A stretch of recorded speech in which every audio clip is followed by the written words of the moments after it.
Dance News Interview. Hugo and Joris introduce the After School Show. Nous recevons donc Monsieur Rico Dams, le directeur de l'école, Mademoiselle Christelle Chinonis. Et nous avons le plaisir d'accueillir Madame Patricia Caragosian. Nous accueillons aujourd'hui comme invité très spécial Monsieur Millard Hurley. Bonjour Millard. Bonjour. Alors déjà, qu'est-ce que ça vous fait d'être là avec nous par rapport au jour où on vous a proposé de créer cette émission dans l'école? Mais déjà, le jour que vous m'avez fait la proposition, je trouvais ça une initiative vachement originale, vachement bien réfléchie, et c'était quelque chose qui m'a fait énormément de plaisir parce que moi j'aime bien quand les jeunes sortent des idées d'eux-mêmes, qui ne sont pas pistonnés pour nous et qui viennent justement d'une manière aussi sincère. Très bien, super. On va parler un peu de vous, mais surtout d'un sujet en particulier, parce qu'on sait que vous avez été diplômé de la High School of Performing and Visual Art de Houston. Mon accent anglais, je suis désolé. Voilà. Au Texas, vous avez chorégraphié des tonnes de ballets, vous avez fait des émissions de télé, des comédies musicales, mais en fait, je voudrais vraiment parler avec vous de votre place au Haut Conseil de l'éducation artistique et culturelle, au ministère de la Culture. Et je voudrais savoir d'abord comment vous y êtes accédé à cette place et pourquoi vous voilà. Mais, la manière dans laquelle c'est arrivé, c'est-à-dire que le président à l'époque, il avait nommé une de mes meilleures amies, Didier Lockwood, présidente de l'Haut Conseil. Et quand je dis présidente, c'est un peu compliqué parce que les vraies présidentes, c'est le ministère de la Culture et le ministère de l'Éducation nationale. D'accord. Mais comme ils assistent qu'une fois dans l'année à la réunion pour avoir nos résultats, Didier, c'est le vice-présidente, mais on appelle toujours la présidente. D'accord. Et Didier étant en musique jazz, quand il a fait, on lui a donné le droit de choisir certaines personnes qui voulaient absolument qu'ils siègent dans le conseil avec lui. Et étant un musicien jazz, il ne voulait pas se trouver seul, comme le seul artiste de jazz là-dedans. Alors pour lui, il était logique que ça pouvait être une artiste de jazz qui représente la danse, qui n'a jamais eu lieu en France avant. Et il a eu... ça ne s'est pas très bien passé au début. Ça s'est très bien passé auprès du ministère. Ouais. Mais on a des collègues de la danse contemporaine qui a fait un scandale le jour de les annonces de la composition de le Haut Conseil. Parce que c'est la première fois qu'il y a un danseur jazz qui est... Une artiste de jazz. Un artiste jazz, oui. Danseur, professeur, chorégraphe. Et ils ont réellement fait un scandale. C'est vrai? Ouais. C'est fou. Et je sais que vous êtes réputé pour votre lutte constante pour donner de la visibilité au jazz. Et je sais qu'il y a un sujet qui vous tient à cœur, c'est le paradoxe qui existe en France entre la représentation de la danse jazz au ministère de la Culture et ce que c'est vraiment dans la population française. Je sais que vous voulez en parler et que ça vous tient à cœur. Oui, mais ce n'est pas juste la représentation auprès du ministère. Parce que oui, c'est vrai qu'on a des postes qu'on appelle les inspecteurs de la danse au ministère de la Culture. Et depuis les 34 ans, pratiquement 35 ans que j'habite en France maintenant, nous n'avons jamais eu une inspecteur de la danse issue de la danse jazz. D'accord. Pourtant, comme dans beaucoup de domaines, la danse jazz, ce sont des chiffres du ministère que nous étions donnés pour le ministère. La danse jazz, je vais commencer par le sens inverse parce que c'est plus intéressant. La danse contemporaine actuellement en France représente 5% des pratiquants. La danse classique représente 15% des pratiquants. Or, la danse jazz représente 80% des pratiquantes. Qui veut dire, parlons politiquement, 80% les contribuables en France payent pour ne jamais avoir un spectacle de leur goût, pour ne pas avoir de centre chorégraphique national dédié à la danse qui 80% de les jeunes aimeraient bien avoir. D'accord. Et surtout, plus grave, c'est que 80% de les contribuables de ce pays payent pour que les enfants de la 20% restants puissent accéder à les formations très peu chères dans des écoles nationales où la danse jazz n'a jamais été admise. Et malheureusement, la population de la danse jazz, qui paye 80% des impôts, paye plein pot pour des écoles privées. D'accord. Donc c'est ça le vrai paradoxe en fait. C'est le vrai paradoxe, sans parler de le fait que si la danse jazz est si peu considérée à l'actuelle enfance, c'est parce qu'on a, c'est mon opinion, c'est comme ça que je l'ai vécu, ministère de la Culture, pour une raison ou une autre, a décidé, ils ont mené une politique de l'invisibilité de la danse jazz. Très clairement. Très C'était clairement, implicite, parce que justement, à l'actuel, les danses jazz représentent la majorité des candidats pour le diplôme d'État. D'accord. Mais il faut se poser des questions. Pourquoi? Parce que quand on commence tous la danse, notre premier réflexe n'est pas d'être professeur. Oui. On rêve tous d'être sur la scène. Mais pour vouloir rêver d'être sur la scène, il faut avoir vu quelqu'un sur la scène faire qu'est-ce qu'on a envie de faire.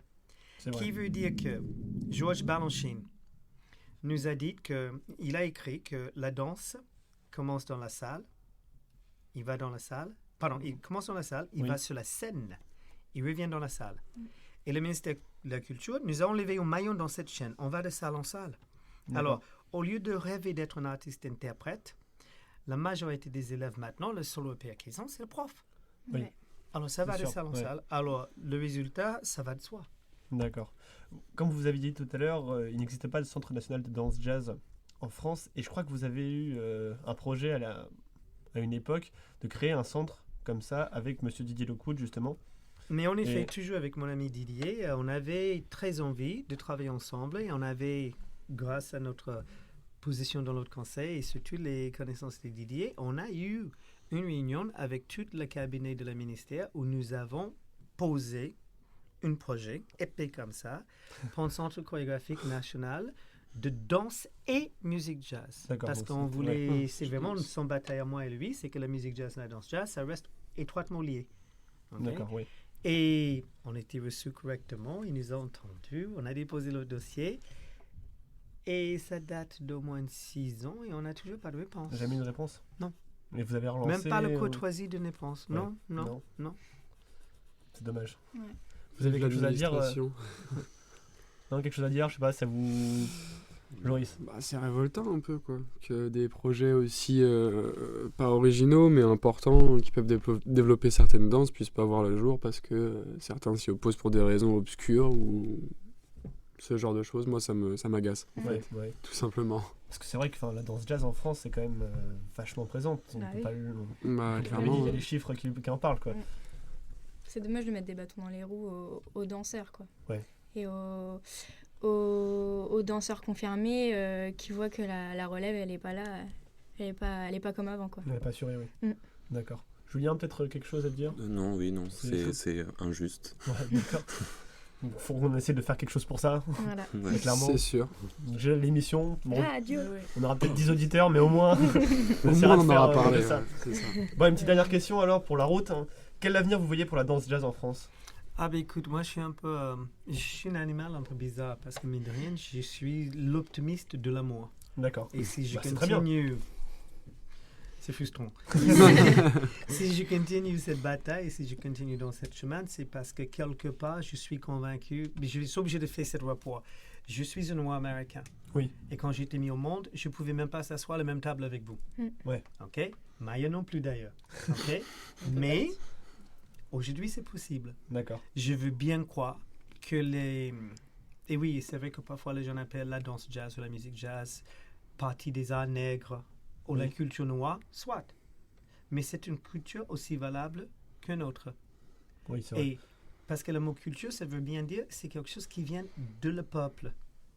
Et si ça vient du peuple, il faut le rendre au peuple. Il faut se poser la question aussi. T'as pas que des blacks qui font de la danse jazz, regarde autour de la table.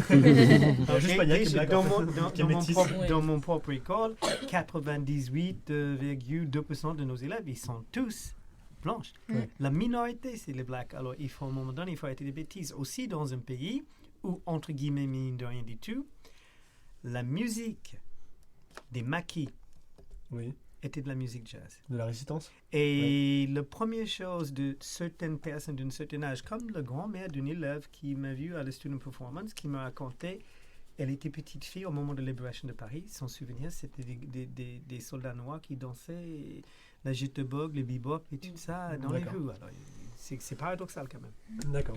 La danse jazz, ça vient des États-Unis et elle doit forcément être adaptée d'une certaine manière quand elle arrive en France. Et pour toi, enfin, qu'est-ce qui change entre la danse jazz telle qu'elle est dansée en Amérique et celle qui est ici? Et qu'est-ce qu'on peut admettre comme transformation et comme changement pour que ça reste toujours du jazz, mais pour que ce soit quand même, pour que ça évolue. Mais c'est-à-dire que le paradoxe est exactement le même.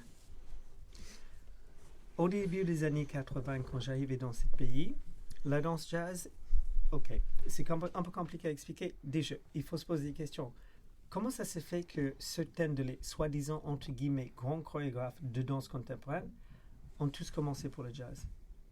Ou comment ça se fait que certaines des grosses têtes de l'enseignement de la danse contemporaine, tels que Peter Goss, tels que Joseph Russilio, ou des jeunes plus jeunes à l'actuel, tels que Corinne Lancel, a été tous des professeurs de danse jazz à la base. Okay? Dans les années 80, la danse jazz a emporté la France. Mais c'est vrai que comme la danse jazz va aussi facilement dans le milieu commercial que dans le milieu culturel,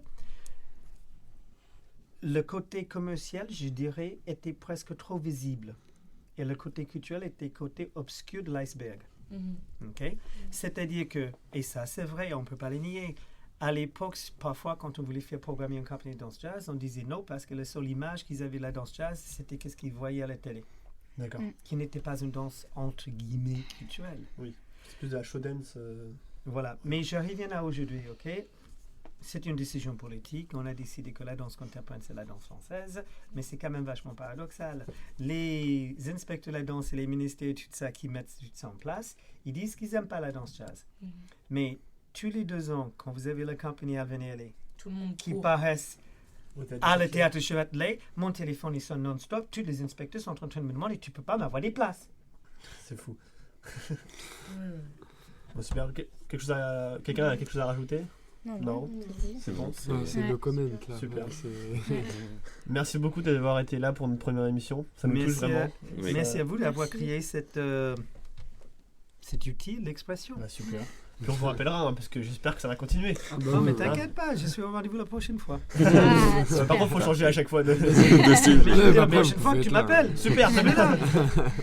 Parfait, merci. Et puis à bientôt. Allez, merci beaucoup. Alors la pauvre, on va essayer de la détendre un peu parce qu'elle est un petit peu stressée. Dur là après la journée. Et puis en Avec plus, les après le enfants. spectacle des performing Arts. arts, voilà, on va en parler tout à l'heure. On va quand même te présenter. Vous présenter. Ah, voilà, j'étais sûr que j'y arriverais pas. Tu peux me tutoyer. C'est gentil, Christelle. Donc tu es professeur de classique Tout à à l'école fait. Rico Adams. Et de jazz, non? Et de jazz, pas au sein de la formation, mais dans la section enfants. On a des questions à te poser, mais tout le monde va les poser. Donc Ouais. on vous écoute, Ok, les gars. Pas de problème. Qu'est-ce qui t'a fait dire un jour je veux danser? Alors, qu'est-ce qui m'a fait dire un jour je veux danser ou commencer la danse? Oui, voilà, Oui, c'était ouais. histoire de faire C'est une ça. question. Ok. Eh ben, c'est assez. Quand j'étais petite, j'allais chez le dentiste. Ça commence mal quand même. Vers 6 Ah bon? Oui, 6 ans, etc. Et je passais devant une école de danse. Oh, c'est beau, c'est beau. Et sur cette école de danse, enfin, dans cette école de danse, pardon, il y avait à l'époque des pianistes. Oui, normal pour une école de danse qui reste. Ouais, mais maintenant on est beaucoup avec ça. Ouais, les c'est Oui, filles. vrai, des oui, maintenant, il n'y a plus de pianistes. Donc Enfin, là, plus beaucoup. c'était vraiment musique vivante. Et donc j'entendais ce piano. Et c'est ça qui m'a donné envie de rentrer dans l'école. Ah, c'est la musique. C'est la musique. Ah, c'est beau quand même, ça Le c'est classe. piano. C'est la danse. L'appel J'ai de la dit- je musique. Waouh. J'ai dit, maman, quand est-ce que tu m'amènes à l'école de danse? En entendant vraiment le piano. Parce que finalement, je voyais pas grand-chose Oui, ouais. de ce qui s'y passait. Donc c'est quand Et même- c'est la musique. C'est cool. Ouais, On c'est enchaîne? Voilà. Bah, c'est toi encore. Hein. Mais moi, je peux encore. poser une question, j'ai pas de question. Vas-y. Moi, je prends ta question. Non, Pose une vas-y, question, cher Mathieu. Elle veut pas. Ok, je te la prête. Alors, oui, d'accord, il n'y a pas de phrase en fait. Donc, quand est-ce que tu es arrivé dans l'école et Mhm. comment, qu'est-ce qui t'a amené ici quoi? Alors, j'ai pas tout de suite décidé de rentrer en formation professionnelle. En fait, je savais que je voulais toujours être dans la danse depuis tout le temps. Quand on demandait à l'école, hein, vous connaissez bien. Oui, ça petit avait papier de passé longtemps. présentation. Petit papier de présentation. Qu'est-ce que tu veux faire plus tard? Je marquais toujours professeur de danse. Pas danseuse, professeur de danse. Parce que j'ai commencé par le classique et très vite, en passant des concours, des choses comme ça, on me disait très clairement que je pourrais pas être danseuse, Pourquoi? de par mon physique, ma taille, etc. Donc voilà, donc en fait c'est quelque chose que je m'étais rentré dans la tête Que ce sera pas la danse, Bien, ça- pas que je danseuse. serai pas Tu danseuse. serais professeur de danse. Et que je serais professeure de danse parce que je voulais être dans la danse. D'accord. Et en fait, pourquoi j'ai perdu le fil Pourquoi t'es arrivée à l'école? Pourquoi je suis arrivée à l'école Et donc j'ai continué mes études, mais sachant que je voulais quand même faire quelque chose. Et qu'est-ce que dans tu as ce fait métier. comme étude? Rien à voir, j'ai fait des études d'économie-gestion. Ah, Oh. bah c'est Jusqu'au quand bout. même bien, c'est très Une bien. licence. J'ai fait une Une licence d'économie-gestion. Ouais, c'est encourageant pour ceux qui veulent se lancer aussi dedans. Ouais. Bon, sachant- J'ai- Quand on sait comment tu as terminé, enfin comment tu es... non, non, comment... Où tu en es, ma pauvre Quand tu sais où tu en es maintenant, c'est encourageant, ouais. Oui, Voilà. jamais trop tard. Voilà. Non, après c'est vrai que j'ai toujours dansé à côté. C'est vrai que même quand j'ai commencé le jazz d'ailleurs l'année de ma terminale. Ah oui, en fait, ouais, ça reste... Enfin, c'est C'est assez- 3 ans avant la licence, donc Voilà. ça reste assez tard C'est quand même. assez tardif. Et puis en plus de ça, c'était un jazz quand même qui était pas trop jazz, comment dire. C'est-à-dire Un peu... C'est-à-dire qu'on était encore quand même dans quelque chose qui était pur classique. C'est venu un peu plus tard. J'ai découvert plus la mobilité de la colonne D'accord. en arrivant ici un peu plus. D'accord. Donc je crois qu'on a une question classique et jazz, pourquoi? Oui, Qui c'est qui doit la bah, poser? Parce que c'est du coup, moi. je l'ai fait, hein, mais... Allez, c'est moi. Pourquoi t'as choisi de danser le jazz et le classique? Donc le classique, parce que toute petite j'ai commencé par le classique et que ça me plaisait vraiment. Il y avait une certaine discipline, une certaine exigence qui me convient bien, Plaisait, ouais. qui me plaisait. D'accord. Parce que je pense que je suis comme ça. Oui. Oui. Et puis finalement quand j'ai découvert le jazz, déjà mon corps s'adapte plus par rapport à mon physique Jazz. au jazz. Et c'est vraiment quelque chose au niveau de la musicalité. Je pense avoir une musicalité assez jazz, avoir le côté rythmique chez moi qui est assez développé. D'accord. Donc c'est quelque chose qui me correspond vraiment bien en tant que danseuse. Après dans l'enseignement, j'aime, et même dans la danse, parce que je danse aussi en néoclassique, mais c'est vrai que dans la danse, en tant que danseuse, je pense que je suis davantage sur le jazz, mais en tant que prof, aussi bien classique que jazz, les deux me D'ailleurs, nourrissent. tu es notre prof de classique, quand Ouais. même. Et des performing arts aussi. Oui, voilà. aussi. Notre cher prof de classique. Et je crois que j'ai entendu dire que tu étais passé par la Jacob Spilo School. Oui, Après la fac J'ai ou avant la fac? non, bien après, parce que c'était en étant déjà dans l'école de formation Ah d'accord. que j'ai obtenu une bourse pour le Jacob Spilo. Ouais, super. Donc Par, ça, c'était par vraiment... Chet? Chet non, Walker, par Milton Myers, Ah d'accord. en section contemporaine. D'accord. Et ça a été Une grande chance. une grande chance, énorme chance. Oui, bah oui. On espère tous un jour. Enfin, je pense qu'on rêve tous un jour d'aller au moins là-bas une fois. Et comment c'est là-bas alors? Je vous le souhaite.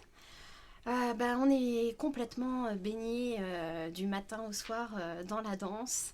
On est 24 danseurs, 12 filles et 12 garçons. Ah oui, c'est bien mixte en plus. Voilà, sélectionnés partout à travers le monde. Ça, c'est... Et donc on se retrouve vraiment, par contre c'est vrai que c'est un peu difficile quand on parle pas la langue l'anglais, mais on s'y fait, on arrive le langage justement corporel est international. Universel, ouais. Voilà. Et donc c'est vraiment géant, c'est comme un campus. Ouais. Et les cours, les ateliers l'après-midi pour monter chaque spectacle du week-end, parce qu'on danse tous les samedis sur 3 semaines. Ah oui. Et c'est après, le stage, c'est ça, le stage en août, c'est ça? Juillet, août Alors c'est soit juillet, soit août, tout dépend si on fait la section contemporaine ou la section jazz. D'accord, ok. Et donc on a toute la semaine pour préparer le spectacle du samedi. Donc 3 chorégraphes différents, on a la chance de travailler avec 3 chorégraphes différents. Et donc 3 profs de classique, parce que 1 par semaine, et 3 profs de moderne, 1 par semaine aussi. Cool. On va revenir un peu en France quand même, on va arrêter de rêver. Qu'est-ce que ça fait d'être une jeune professeure, mais en même temps d'avoir vu évoluer pas mal de générations? Oula, ok, on passe la question. non, c'est le C'est le jeune professeur. paradoxe il va de la avoir question, eu ouais. pas mal de générations. Bah, c'est vrai en soi, c'était oui, l'une oui, des ça professeurs les plus jeunes qu'on ait. Oui, mais c'est vrai que ça commence à faire... je crois que c'est ma 10e année maintenant. L'enseignement? Pas loin. T'as commencé avec les pères, du coup, enfin en même temps que les J'ai pères? commencé, oui, en même temps que les performing Donc arts. 10 Je ans. crois que...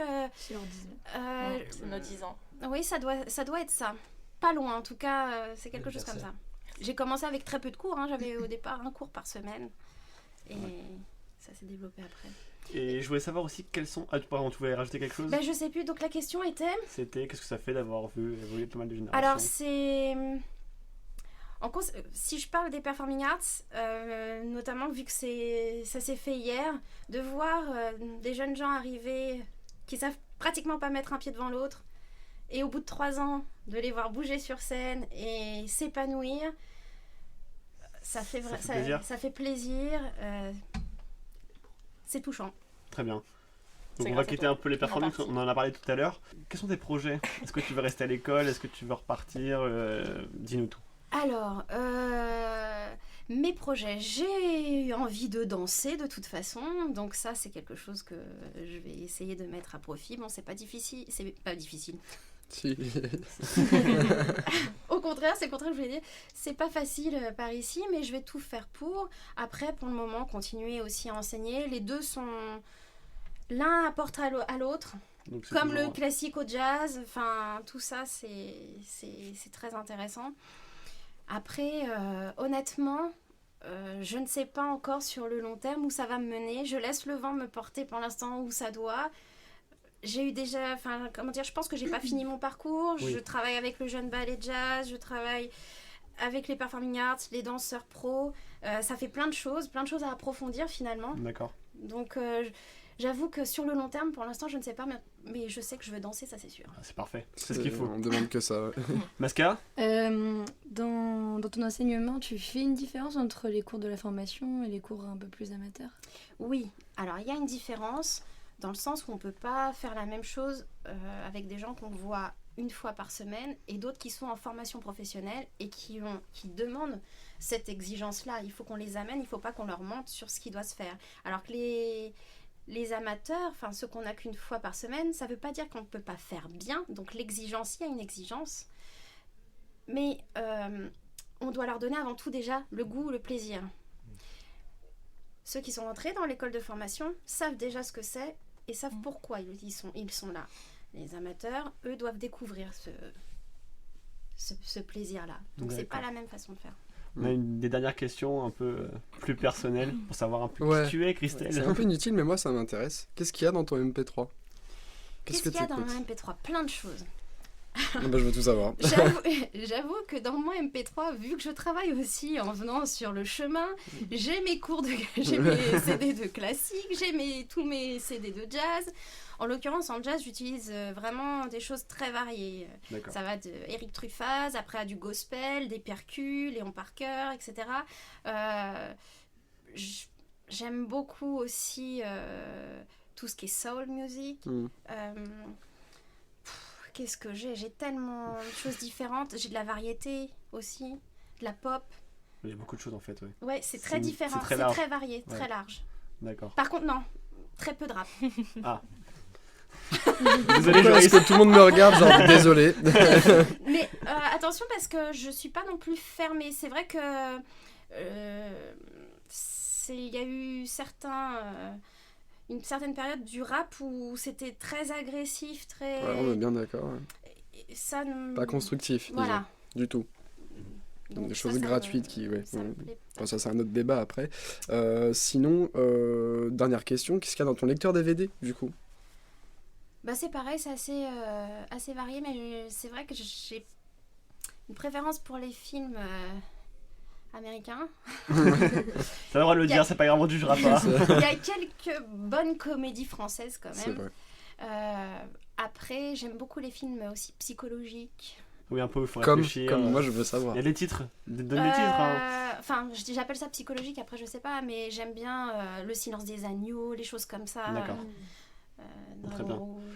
Donc, bah merci beaucoup d'être venu. Ah ouais. Eh ben, Ça nous a- merci à vous. Ça s'est bien passé.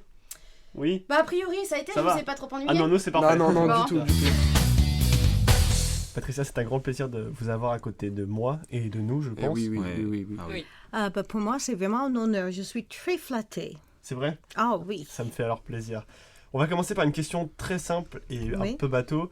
Comment avez-vous commencé la danse et pourquoi?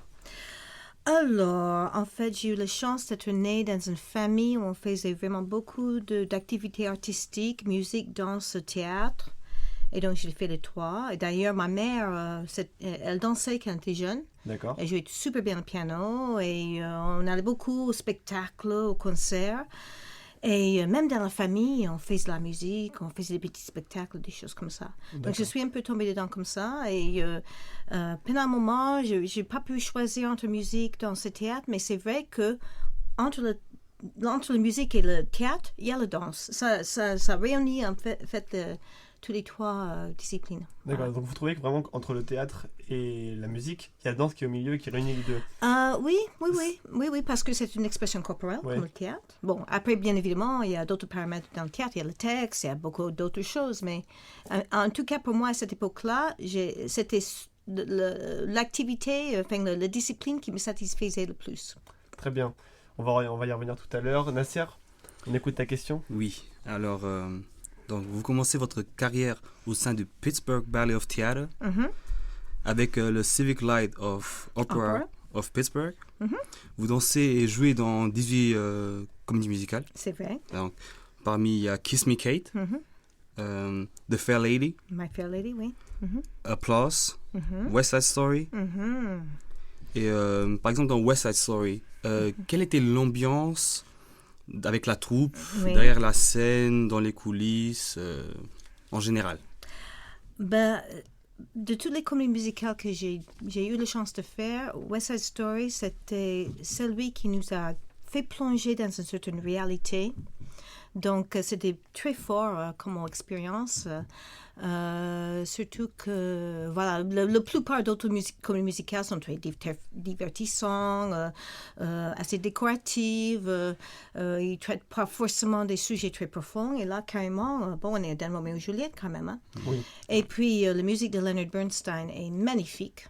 Moi, je trouve que parmi toutes les musiques composées pour les comédies musicales, ça fait vraiment grande qualité. Et donc, c'était assez fort quand même d'avoir cette expérience. Est-ce que vous êtes allé voir la version Châtelet qui est passée entre décembre et janvier cette année au Châtelet? Hélas, non, je l'ai batté. Bon, dommage. D'autres fois, oui. Prochaine fois.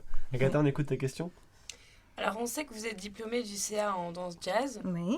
Et que vous intervenez pour le diplôme d'État dans plusieurs CFDM et dans des centres privés comme ici chez Livpro de Rico Doms. Donc on aimerait savoir si vous avez des projets dans l'école et pour l'école. Si par exemple vous voulez faire des créations pour le JBJ. Je serais ravie de faire une création pour le JBJ. Il faudrait que M. Odoms me demande. Voilà, donc je lance. Peut-être alors voilà. Sinon, projet, je dirais globalement, mon enseignement, je considère comme un projet. Parce que je trouve que j'ai une utilité dans l'école, que j'ai quelque chose à apporter aux élèves. Vous avez c'est très caractéristique une comme technique d'enseignement et de jazz même très particulière. Ah oui. On va y revenir après. Agatha, de la suite de ta question? On voulait savoir aussi comment vous avez eu obtenu votre rôle de coordinatrice du département jazz à Livpro et en quoi il consiste exactement. En fait, c'est Rick qui nous a demandé, à moi et à Susan et à Pascalina, et puis l'année prochaine, ce sera Bruce pour la danse moderne. C'est lui qui nous a demandé de remplir ses responsabilités. Et je dirais que la chose la plus importante, c'est de favoriser la communication entre la direction et les professeurs, d'essayer de fédérer une équipe des professeurs. Ça fait que 3 ans que je suis dans cette école et je suis très contente de travailler avec l'équipe des profs. Je trouve qu'il y a une excellente équipe. Donc, ça sera encore mieux s'il y avait un peu plus de communication, un plus d'esprit d'équipe. D'accord. Donc, ça, c'est un peu notre objectif. Très bien. En 2003, vous obtenez la licence professionnelle en analyse fonctionnelle du corps dans le mouvement de danse. Oui. Est-ce que vous pouvez présenter cette licence parce que le titre est assez long quand même? Oui, il est très long, oui. En fait, au début du DE, on appelait ça tout simplement la kinésiologie. D'accord. Mais il se trouve qu'il y avait certaines associations, certains organismes qui approprient le nom de kinésiologie, qui faisaient des choses pas très, des cultes, des sectes, des choses comme ça. Donc, ça a été décidé de trouver autre chose. Donc, c'est un peu laborieux, mais ça voudra dire ce que ça dit, hein, analyse fonctionnelle du corps dans le mouvement dansé. Voilà. Et ça, c'est une matière qui a été créée, en fait, pour le diplôme d'État. D'accord. Ça veut dire que vous êtes retourné à la fac. Oui, j'ai fait les études, oui. Enfin, ça m'a bien plu de faire ça. Vous étiez en amphithéâtre avec les profs Oh, pas trop, non. On était plus à l'ancienne CND qui est maintenant, toujours la ménagerie de verre. On avait nos cours là-bas. Et les profs, il y avait des profs de l'université qui sont venus nous enseigner. Très bien. Shawan? Alors, en 2007, vous avez été co-auteur avec Daniel Housset d'un cahier pédagogique qui s'appelle « Enseigner la danse jazz ». On peut l'acheter sur Internet à moins de 15 €. Et on vous demandait quel en était le contenu. Alors, ce livre, c'est pas une recette et c'est pas une Bible non plus et rien n'est parfait. En fait, l'objectif, c'était de mettre sur papier, d'enfin structurer quelque chose par rapport à un cursus en danse jazz. Il y avait plein de gens qui avaient travaillé sur les cursus. Jacques Berka en avait fait un. Mais rien n'était vraiment très officiel et ça a permis de dire, dans le conservatoire, premier cycle, deuxième cycle, troisième cycle, quels sont les objectifs, quels sont les éléments techniques qui doivent être acquis à chaque fin de cycle. Donc, c'était une manière de structurer les choses. D'accord. Très bien. Joris, on termine cette séquence par ta question. Oui, alors moi c'est une question un peu plus basique déjà. Qu'est-ce qu'il y a dans votre MP3 ou dans votre voiture Dans mon MP3, en fait, c'est mon téléphone, c'est mon iPhone. Alors, j'ai un groupe qui s'appelle Yellow Jackets. C'est beaucoup de jazz, hein? Oui, on s'en doute. Yellow Jackets, c'est un groupe de jazz fusion qui existe depuis très longtemps, une vingtaine d'années au moins, qui est super. Il y a du Herbie Hancock, il y a du Kurt Elling, un chanteur que j'adore.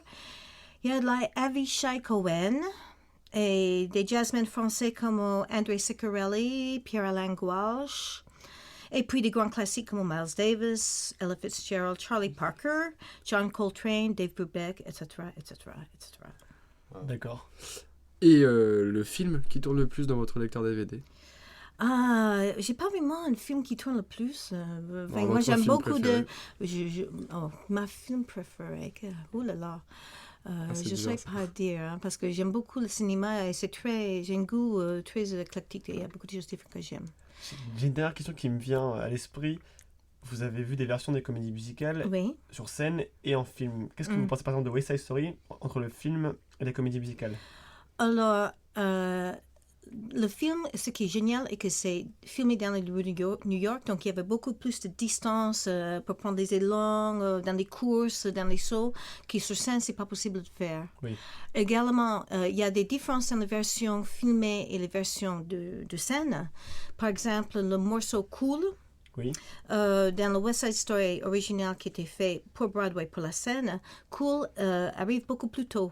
Or que dans les films, ils ont placé le numéro Cool après le Rumble. Donc, c'est après la mort de Riff et de Bernardo. Donc, c'est un moment beaucoup plus dramatique, beaucoup plus intense.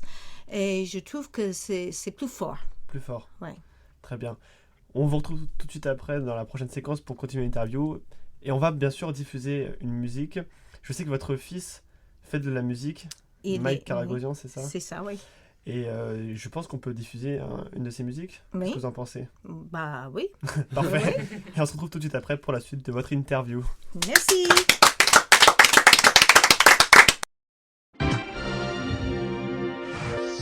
Et on retrouve Patricia Karagosian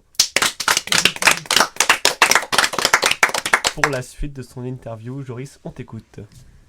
Merci.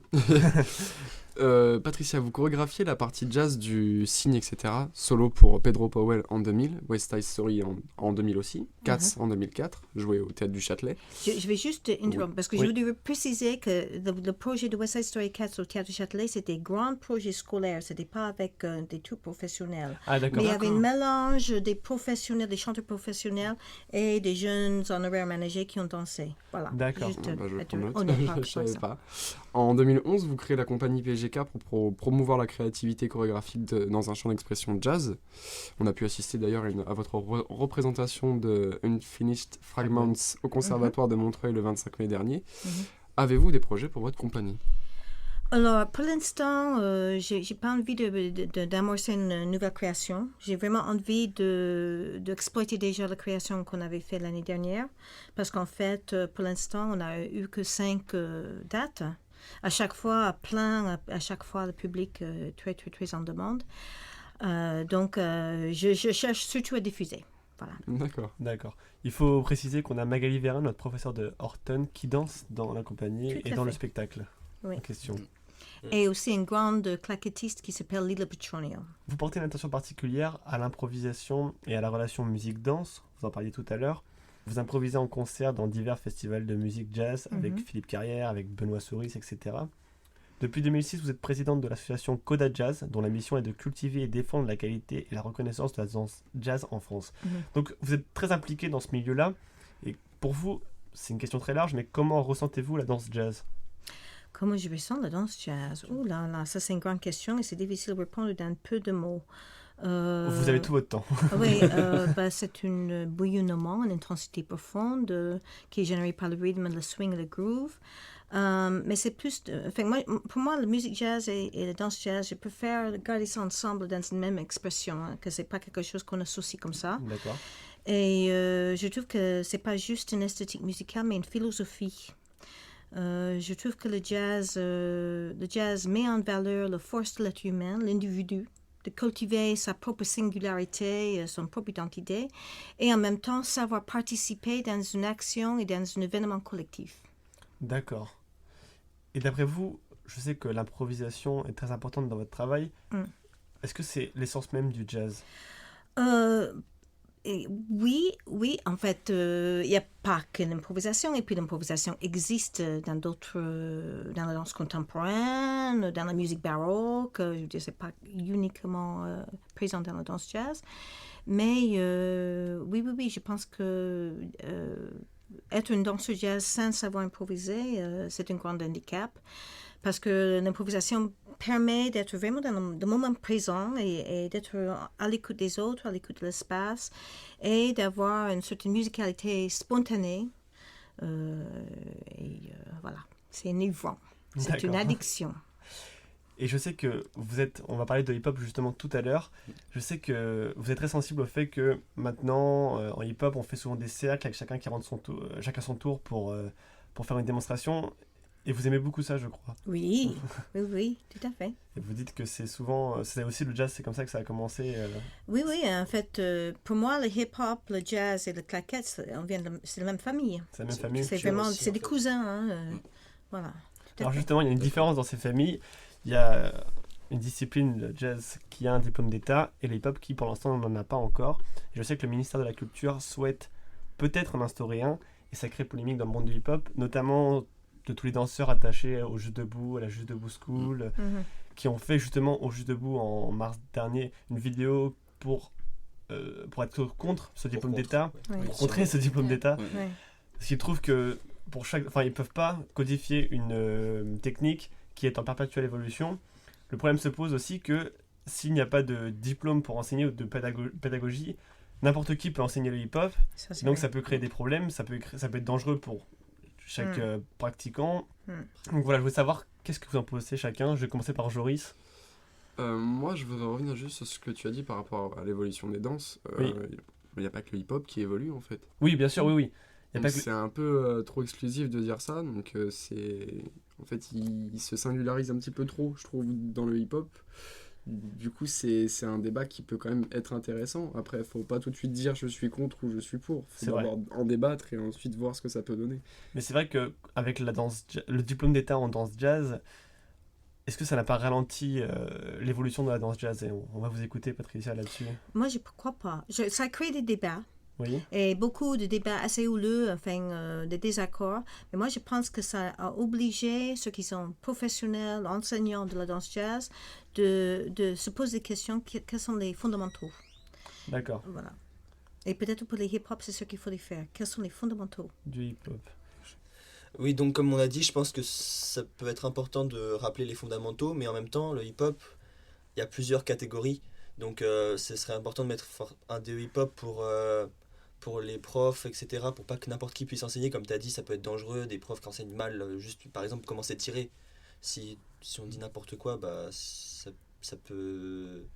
C'est vrai aussi que, comme tu disais, il y a beaucoup de styles différents de hip-hop, voilà, et même dans un style, il y a plusieurs sous-branches. Vas-y, continue, je t'écoute. Ouais, voilà, donc comme il y a plusieurs styles, ça serait pas forcément un DE hip-hop, mais un DE locking, un DE popping, un DE break, et en même temps, à l'intérieur de chaque style, Il y a chaque prof, chaque professionnel, entre guillemets, donc les personnes qu'on peut vraiment dire, les fondateurs un peu. Oui. Chacun a son propre style et c'est un peu dur de dire des fondateurs parce qu'il y a différentes façons de faire les mouvements, différentes façons de relâcher ou non les mouvements, etc. C'est vrai. Et voilà. Oui, mais juste pour répondre à ce que tu dis, en contemporain, en jazz, en classique, c'est pareil. Chacun a son propre style. Donc, je suis d'accord sur le fait qu'effectivement, c'est compliqué parce qu'il faudrait faire pour le lock, pour le break et tout. Pas regrouper le hip-hop pour un seul DE. Mais effectivement, après, le coup dans chacune des disciplines du hip-hop, chacun a son univers, c'est pareil partout. C'est vrai aussi. C'est vrai que ça va créer un débat très houleux, je pense. Ça va être la guerre. On va normalement recevoir, j'espère, plusieurs personnes qui pourront en parler, qui pourront exprimer leur point de vue. Je pense bien sûr à Madame Liliane Seguin, par exemple aussi à Monsieur Junior Almeida. Voilà, on va en parler. Merci beaucoup, Patricia, d'avoir été là. Merci beaucoup, ça a été génial. Ça me fait beaucoup de plaisir. Pardon, qu'est-ce que j'ai oublié? Nasser, pardon. Attends. Non, mais Nasser, c'est pas grave. C'est toujours moi qui l'a fait. Alors, je vais reprendre, vas-y, moi, je trouve c'est pas un DE qu'il faudrait instaurer, c'est plus genre une pédagogie hip-hop. Une sorte de certificat de pédagogie. Voilà, dire genre histoire de la danse hip-hop, où tout a commencé, expliquer d'où vient le pop, d'où vient le lock, d'où vient chaque style de danse en fait. D'accord. Pour rappeler la culture un peu. Voilà, pour rappeler la culture hip-hop, parce que des fois il y a des professeurs de nos jours, ils vont enseigner mais ils savent pas d'où viennent les bases. Oui. C'est-à-dire, il va enseigner le pop, il va dire oui, le pop c'est qu'avec la tête. Ça n'a rien à voir. D'accord. Mais il sait pas de quoi il parle. Alors il va enseigner des techniques de danse à des gens qui vont dire ouais, je maîtrise, et les gens ils vont regarder, ils vont dire non, c'est pas vrai. Est-ce que tu sais d'où ça vient? Non. Alors, apprends les bases, apprends les fondamentaux, d'où tout a commencé, et puis enseigne. Et même pour l'anatomie du corps, je trouve enseigner comment faire le mouvement sans se blesser. Comme Chiron l'a dit, comment s'étirer, comment s'échauffer. Même question musicalité. Pas chaque musique est même. Oui, c'est vrai. C'est-à-dire, en pop, il y aura un genre de musique, comment les compter, comment faire gaffe dessus. D'accord. Écoute, voilà, ça va être, je pense, un débat, comme je l'ai dit juste avant, très houleux. Ça va être difficile de trouver une solution. Enfin bref, merci beaucoup Patricia d'être là pour nous. J'espère que ça vous a fait plaisir. Très plaisir, beaucoup. Super, écoutez, on vous souhaite de bonnes vacances et on a hâte de monter en C2N2 pour suivre vos cours. D'accord, super. Okay, on sera là. Ça me fait très plaisir de vous avoir avec moi. Oui, moi aussi. Maintenant, on va vous poser quelques questions parce que votre carrière et votre vie nous intéressent. On voulait savoir, pour commencer, comment vous avez commencé la danse ainsi que les arts de la scène? J'ai commencé la danse quand j'étais jeune, très jeune. J'ai fait 2 ans avec mon frère. On avait peut-être 5, 6, 7 ans, quelque chose comme ça. Et on allait une fois par semaine le samedi chez Betty Jane Gray. C'était où? C'était à Boston. Boston. Et on faisait des claquettes, ballet et des acrobaties. J'ai fait ça pendant 2 ans quand j'étais très jeune. Et puis après, j'ai repris la danse à 19 ans. D'accord. Voilà. D'accord. Et vous êtes arrivé en France avec la comédie musicale Bubbling Brown Sugar. Oui. Vous l'avez jouée où, cette comédie musicale? C'était mon premier boulot dans la comédie musicale. J'étais swing dancer, c'était le doubleur. Et on a commencé, c'était le pre-Broadway tour, c'est la tournée avant l'ouverture sur Broadway. D'accord. Et on a commencé en Philadelphie, et puis Washington DC, et puis Chicago, et puis Toronto, et puis Boston, et puis...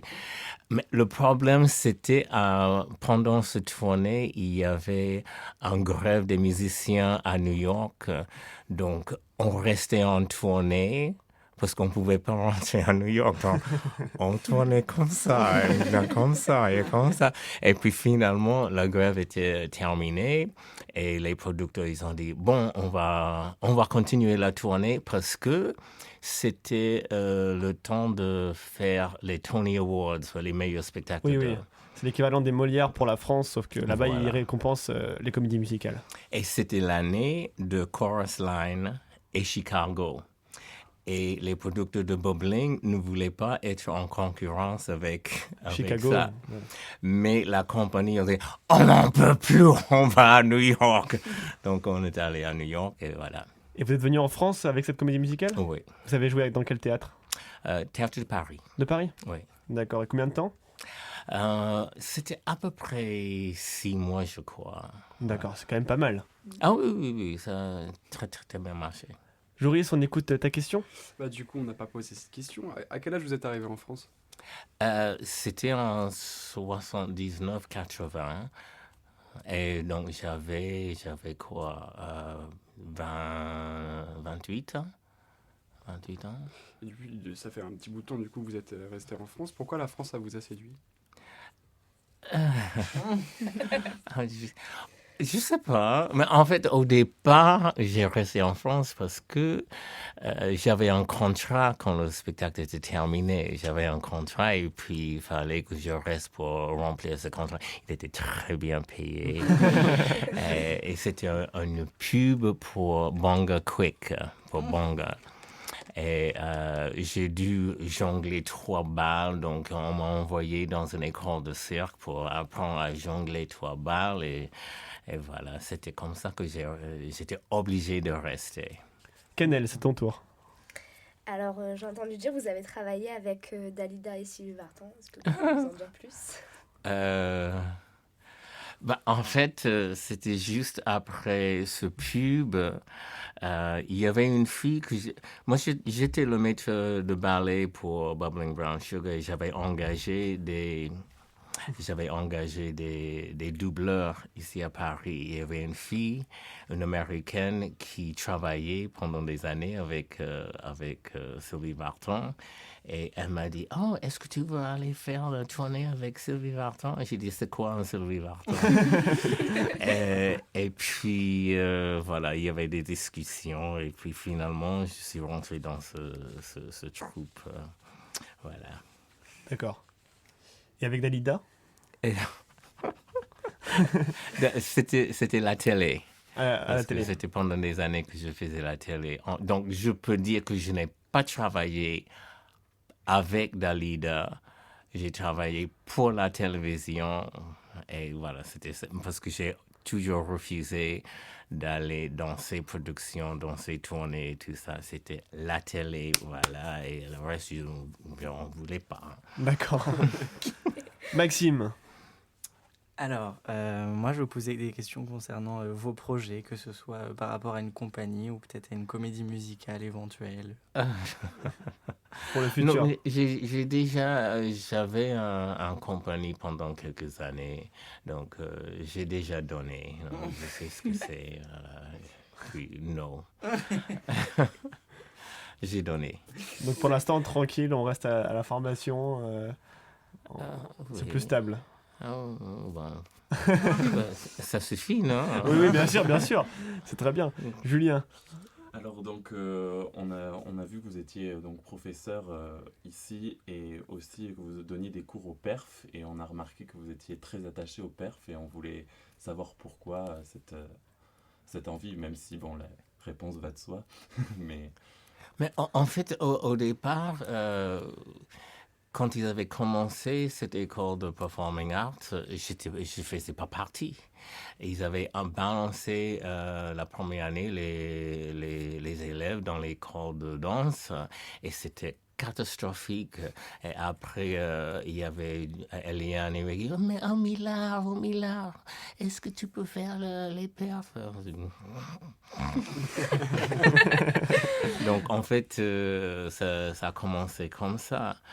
Et puis, oui, il paraît qu'il y a toujours cette histoire de « Oh, mais il aime les perfs, il aime pas les danseurs, et blablabla. » Mais je sais pas d'où ça vient.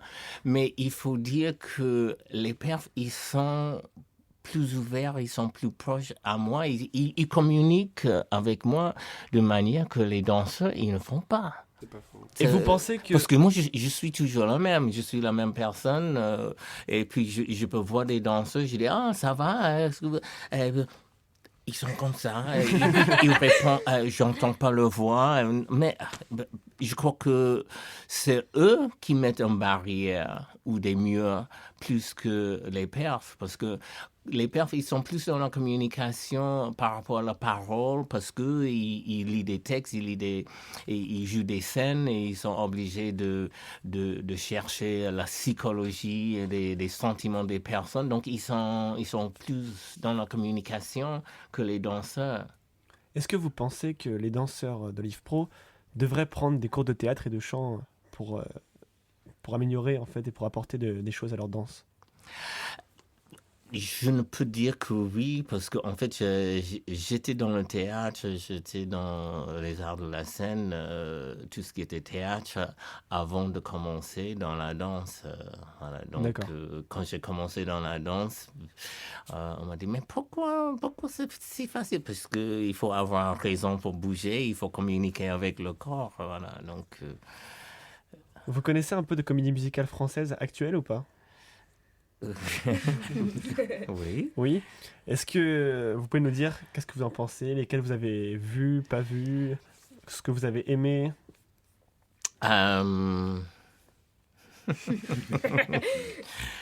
Les spectacles musicaux français, j'aime pas trop. D'accord. Vous en avez vu ou pas? Oui. Lesquels? J'avais vu Romeo et Juliette, j'avais vu Alibaba, j'avais vu 1700, les enfants de la Bastille. Les amants de la Bastille. Oui. Et vous n'avez pas aimé les amants de la Bastille? Non. C'est vous qui avez fait exploser.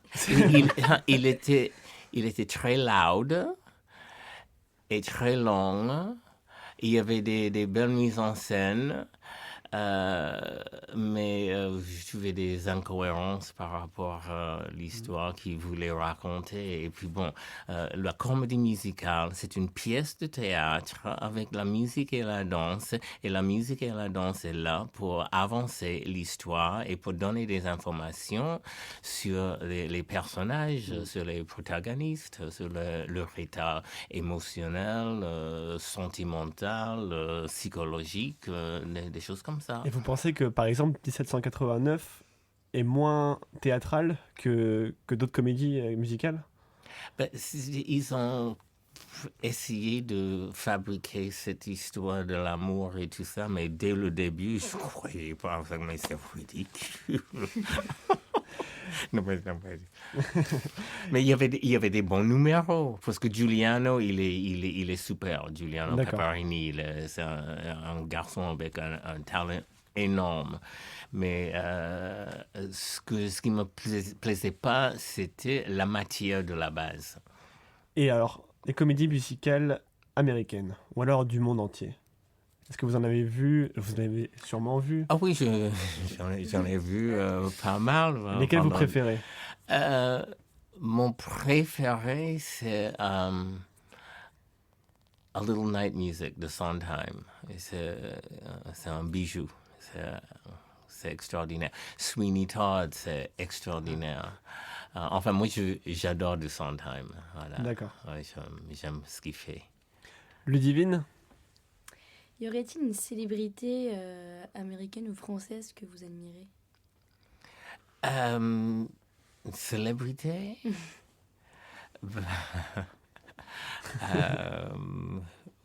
Il y a beaucoup de gens, des célébrités américaines que j'ai eu l'occasion de connaître, de travailler avec pendant des années quand j'étais aux États-Unis. Ce qui fait que je suis pas une personne qui est gaga devant des célébrités et des stars et tout ça. Ça ne m'impressionne pas parce que j'ai tellement passé de temps ou des occasions avec dans des contextes complètement différents que I'm like, oh, c'est un man. Je m'en fous. C'est des êtres humains comme nous tous. Je les admire pour le talent et le travail. Et ce monde, il vous manque pas? Ce manque un peu de paillettes, de show?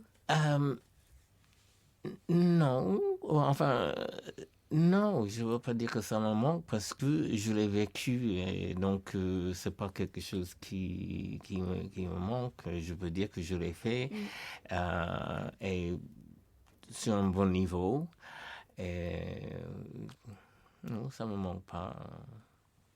Merci Millard, vous restez avec nous pour la prochaine partie. On se retrouve tout de suite après.